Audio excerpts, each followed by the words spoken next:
participant. We just had non-contact practice today, but we got some good work in for about 45 minutes.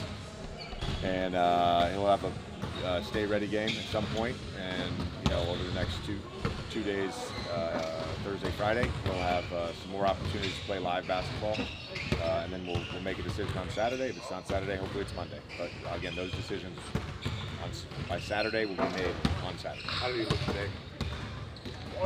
In non-contact basketball? Yeah, how do you look at it? First time you're I mean, it looked like Luka. He's slow. He doesn't. I mean, like I've seen him work out before. He looked like Luka.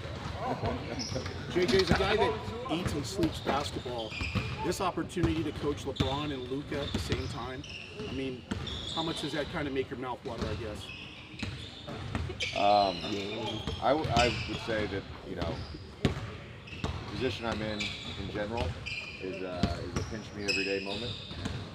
I've really just focused on the day and getting to coach LeBron, getting to coach AD was incredible, has been incredible, and now having Luka, just another sort of pinch me moment. And don't take it for granted.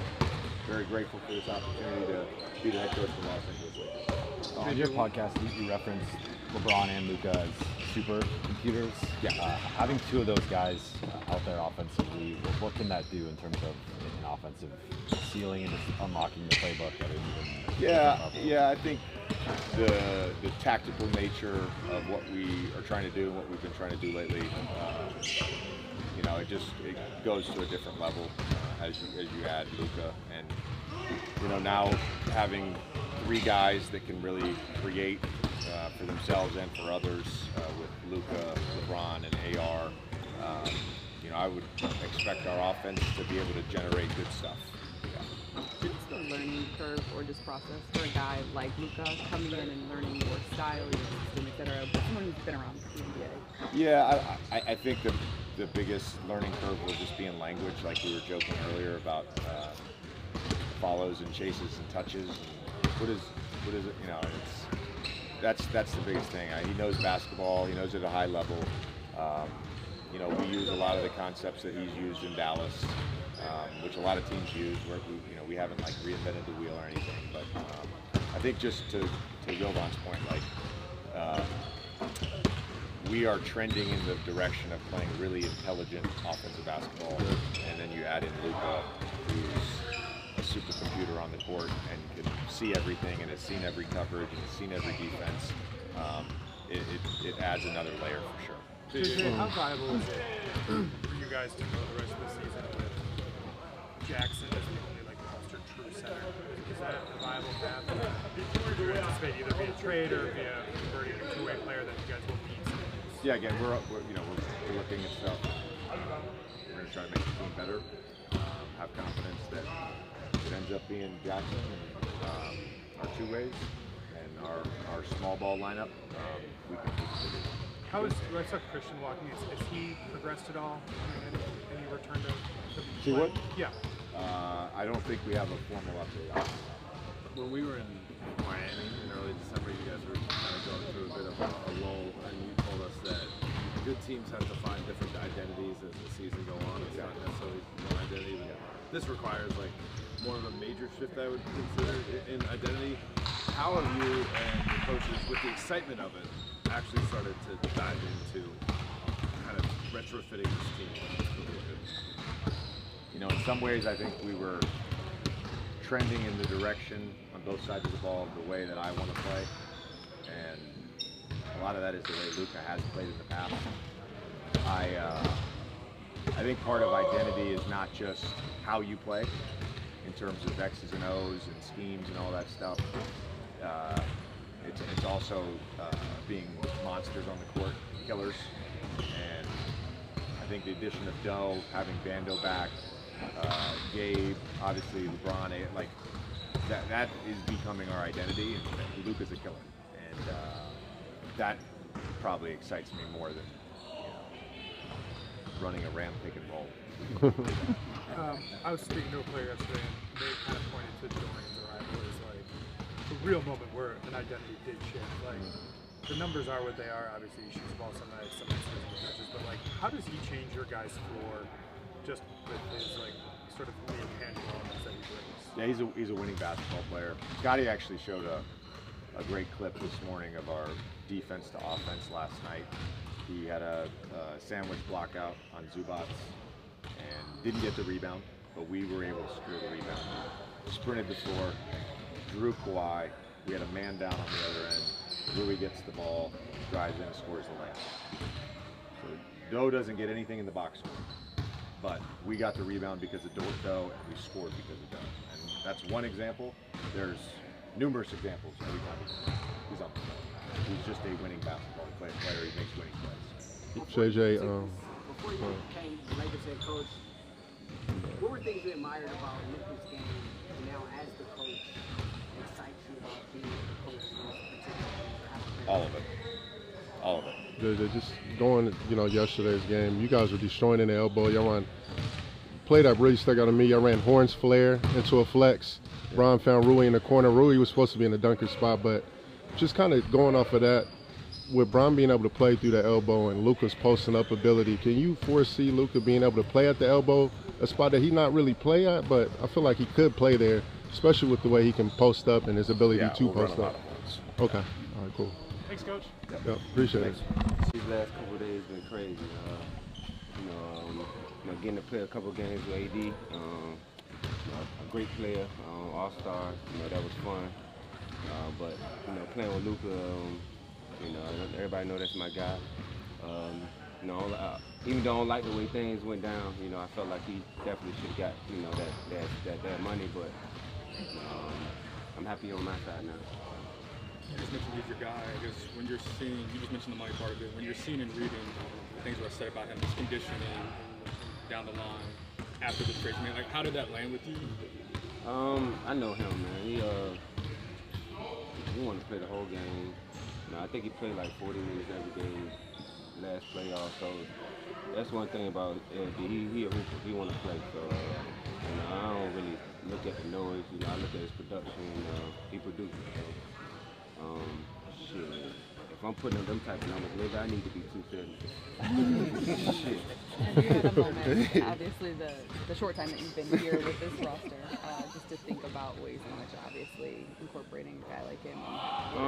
We've been trending in the right direction, and adding a guy like that, man, it's gonna make it so much easier for us. Especially on the offensive end, we got LD and LeBron. They're gonna draw so much attention. It's gonna make it real easy for guys like me who just got to catch and shoot and defend. So I'm definitely excited. I know Gabe going to enjoy it. Rui, AR. So it's going to be fun. They're going to get AR going to probably start getting weaker defenders guarding him.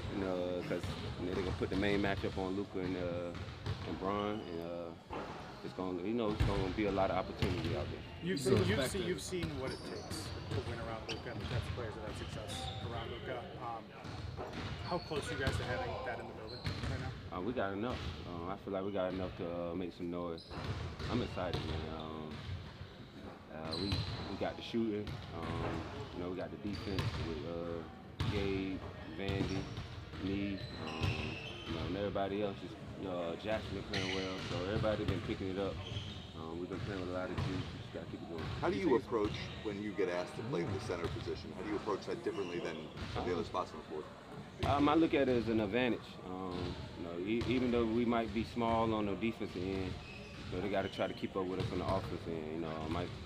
You either gonna put the 5-man on me or Rui, and that's when we get to play out of closeouts, and that's basketball. We got 2 people on the ball, and everybody else just play out of closeouts. Coach talks about how consistent you are, that you're the same person every day. Where did you learn that from someone? How did that start in your life? Yeah, I learned that from playing. I went to a veteran team when I first got in the NBA. Everybody on my team was damn near 30 plus, and just talking to D. Will, Dirt, and Devin Harris. They used to always tell me it's an up and down league, so you just gotta stay even keel, and that's what I try to be. Try to be the same person every day. If you take us back to Saturday night at the Garden, I think you might have been the last play in the locker room. Kobe and I were talking to you. You had your first. You said you were going to see your mom. It's something like a half hour later when the news broke. Where were you? How'd you It's find crazy. out? I was with my mom, and you know, she know me and Luka relationship, so she was just like, you know, we all looking at each other as fake, you know,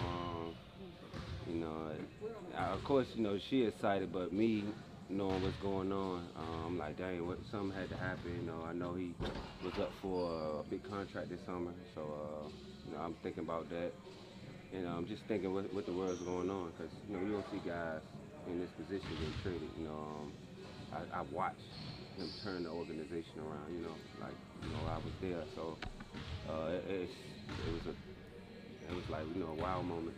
But again, I talked to him.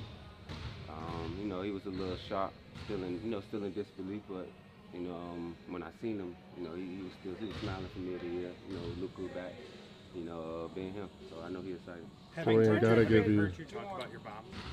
Having heard you talk about your mom a couple times, what was her reaction? Like, what did she say? Oh man, you know, she was happy. You know, cause she know, you know, that's somebody comfortable that I'm with. You know, somebody that you know, who'll get on me if I'm turning down shots or I ain't playing with confidence on that end. Luka, one of them guys that, you know, he'll get on me and tell me, you know, shoot the ball when you're open, or you know, be you. You know, sometimes you need that. With that familiarity, what would you say, how would you describe his leadership skills? It's been criticized at times of how he is as a leader. What would you say his leadership style is like?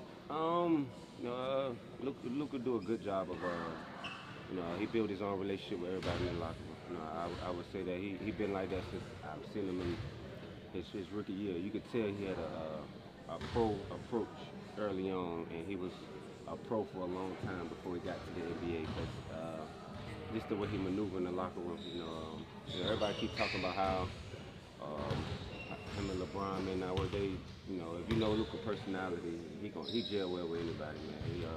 He's a competitor. You know, he smile a lot, but once he on the court, he turn to a dog. That's what I like. Is there a level right now that you see in him? Of the last couple of days, what this organization has done and the expectations that lie ahead. Yeah, I mean, obviously it's really exciting with everything going on. Obviously we'll miss our guys, AD and Max and Jay Hood, but I mean, there's a bunch of changes coming on, so I mean, a lot of us guys have to take full advantage of it, like me, got to step up. So I'm really excited to get to play with Luka.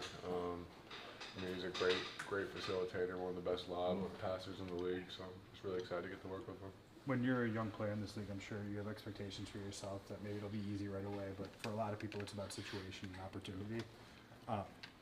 This seems like a great opportunity and a pretty great situation for you. What do you see for yourself, and what's ahead of you? Same. I mean, obviously, like wherever you are in the NBA, you got to try to make the most out of it, try to make a name for yourself. But I mean, like, obviously, like better fits for better players, and I feel like, I mean, personally, I feel like this might be one of the best fits, like team-wise, for guys for me to play with personally. I mean, that's just me selfishly speaking. So I mean, I'm really excited about it, and just really excited to get to work. Jackson, Rob Blinky yesterday admitted that on one hand, Lakers need some depth at the center position, but on the other hand said the trade market for bigs is dry. If they don't make a trade in the next 24 hours, how do you feel the team will be at the 5 position with you there? I feel like we'll be fine. Obviously, definitely would love to have another big with me, and not be the only 5 right now besides our younger guys. But I mean, if a trade happens, I'd love it. I mean, it'll only be good for the team, so obviously I'd be happy about that, and still take full advantage of my minutes. Jax, do you feel like you get a better flow the longer you play? Oh yeah, I mean, I feel like majority of players would say that. I mean, for them at least. I mean, the more you play in the game, the more you get the flow of the game, and it's just easier for you to pick up from there. Jackson, this is a big spot you find yourself in. You were a lottery pick. You know, you changed teams. You had AD. You were the understudy for AD the last couple of years. Like, how are you prepared based on all your experiences up to now to step into this role? I feel like I'm very prepared. God's blessed me with a bunch of talents and a bunch of abilities, and I'm fully ready to take full advantage of it. And blessed me with this opportunity now with the new team and with all the new guys, and so just ready to take advantage of it. I think there are 6 guys in this roster now that at one point were teammates with JJ. Yeah. How is that borne out for you, having that sort of base level of familiarity with him at the start of the year? Has it made it easier to take hard coaching from someone who you shared a locker room with? For sure. I mean, my rookie year, I was with JJ, obviously, and he was the sole. I mean, not the sole vet, but he was the main vet of the team. He led our team that year, so I mean, I definitely caught a lot of coaching from him that year. So I mean, it's definitely helped playing with him, and he knows all my strengths and weaknesses, knows what I've been working on, stuff like that. So he can put me in the best position possible. So I mean, it's been really good. Can you remember something from back then that he told you that sticks with you? Shoot. Best one? I mean, I can't say all of the stuff that he told me. I was gonna say, let's get to the good stuff. The clean stuff. Yeah, probably the best one for me is just like, I mean, he was the real one who started preaching forcing overs for me with my screens. Obviously, JJ was an amazing shooter, and I played a lot of two-man with him when I was in New Orleans, and so just like forcing the over, he'd always talk to me, force the over. If you force the over, I'm either going to get a three or the big's going to step up and you're going to get a dunk every time. So that was like one of his biggest things that he taught me, and I've tried to work on and carry over through all my screening, like off ball and on ball screening. So I mean, that's been real helpful. Do you guys talk with Luka as a group yet? Yeah, I went. Me and Luka have the same agent, Bill Duffy. So we went and got dinner the first day he signed here. Me and him did, and our agent. And then a bunch of the guys have been around. He's been around the past 2 days, so everyone's been talking with him. Everyone's been getting to know him and stuff, so it's been really good. Do you sense that there's an edge to him, maybe a little different, a disrespect of what's happened here? I mean, yeah. I mean, obviously, I mean, I haven't been traded, but like, I feel like, I mean, I know a bunch of guys who have, and whenever you get traded like that, I mean, it's definitely hurts. And like, he thought that was his home, so I feel like he'll come here with a good edge and exciting edge for us and help push us all be better. Appreciate y'all. Thanks, Jackson. Thank you.